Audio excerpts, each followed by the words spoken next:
हाल ही में भारत के प्रधानमंत्री ने चीन के तियानजिन में आयोजित शंघाई सहयोग संगठन के राष्ट्राध्यक्षों की परिषद की 25वीं बैठक में भाग लिया।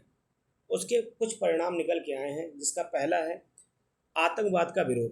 तियान के घोषणा पत्र में पहलगांव हमले सहित आतंकवाद की कड़ी निंदा की गई है। साथ ही साथ आतंकवादियों की सीमा पार आवाजाही को समाप्त करने का आह्वान किया गया है।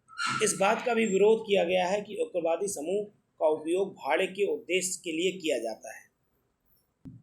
साथ ही साथ दूसरा जो परिणाम निकल के आया है वो सदस्यता और साझेदारी। लाओस को साझेदार देश के रूप में स्वीकार किया गया है, जिससे शंघाई सहयोग संगठन की कुल संख्या बढ़कर 27 हो गई है, जिसमें 10 सदस्य देश हैं और 17 साझेदार देश शामिल हैं।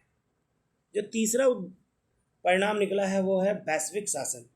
वैश्विक शासन पहल का प्रस्ताव संप्रभु समानता, बहुपक्षवाद, एक न्याय संगत वैश्विक व्यवस्था को बढ़ावा देने के लिए किया गया है।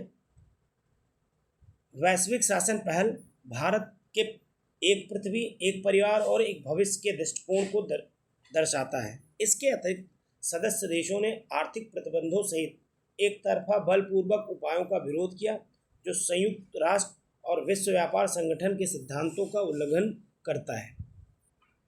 अगला परिणाम जो है वो सांस्कृतिक और सामाजिक मूल्यों का संवर्धन। इसमें नाजीवाद, नौ नाजीवाद, नस्लवाद और विदेशी द्वेष के महिमामंडल के विरुद्ध संयुक्त राष्ट्र सभा के प्रस्ताव का स्वागत किया गया है। सदस्य देशों के बीच लोगों के बीच संपर्क और आपसी सम्मान और सहयोग के महत्व को पुनः पुष्टि की गई है। शिखर सम्मेलन में गाजा और ईरान में सैन्य कार्रवाई की निंदा की गई है तथा अफगानिस्तान में अस्थायी शांति के लिए समावेशी शासन पर जोर दिया गया है। अगला जो परिणाम है वह आर्थिक एवं विकास सहयोग। शिखर सम्मेलन में वैश्विक व्यापार को स्थिर करने, द्विपक्षीय व्यापार और निवेश का विस्तार करने के लिए एससीओ विकास बैंक की स्थापना पर जोर दिया गया है। धन्यवाद। अब हम देखते हैं कि वैश्विक बहुपक्षवाद में एससीओ की भूमिका क्या है। सबसे पहले देखा जाए तो भू राजनीतिक पहुंच का विस्तार। शंघाई सहयोग संगठन अब अपने मध्य एशियाई उद्गम से आगे बढ़ चुका है और वर्तमान में यह विश्व की लगभग 23% जीडीपी और 42% जनसंख्या का प्रतिनिधित्व करता है। इसकी बढ़ती सदस्यता, साझेदारियाँ, जैसे हाल ही में तुर्की इसका सदस्य बना है और जो नाटो का भी सदस्य है और एससीओ का साझेदार है। पारंपरिक पश्चिमी गठबंधनों को चुनौती देने की इसकी क्षमता को प्रदर्शित करता है। यह वैश्विक दक्षिण की आवाज़ों को मंच प्रदान करता है, जिससे वह पुराने और अप्रासंगिक वैश्विक ढांचों को सीमित न रहे। अगली भूमिका देखें तो सुरक्षा, आतंकवाद रोधी उपाय। शंघाई सहयोग संगठन विशेषकर अफगानिस्तान में नाटो द्वारा छेड़े गए सुरक्षा शून्य को भरने का प्रयास करता है।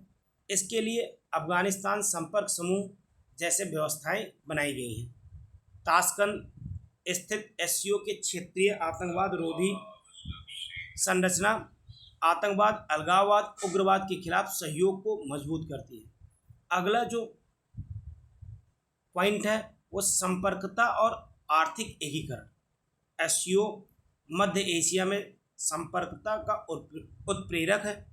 यह अंतर्राष्ट्रीय उत्तर दक्षिण परिवहन गलियारा और चाबहार बंदरगाह जैसे परियोजनाओं को बढ़ावा देता है, जो व्यापार आपसी विश्वास को मजबूत करती है।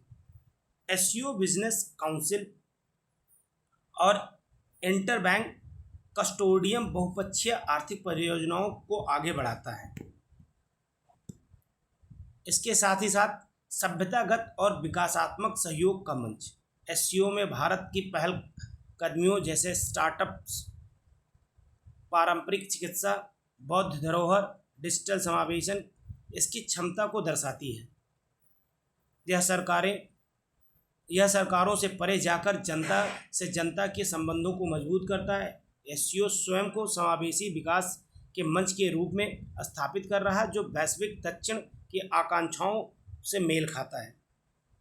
वैश्विक संस्थाओं का सुधार। एससीओ के सदस्य संयुक्त राष्ट्र सुधार और अधिक समावेशी वैश्विक शासन की मांग करते हैं ताकि द्वितीय विश्व युद्ध के बाद बने ढांचों के प्रभुत्व को चुनौती दी जा सके।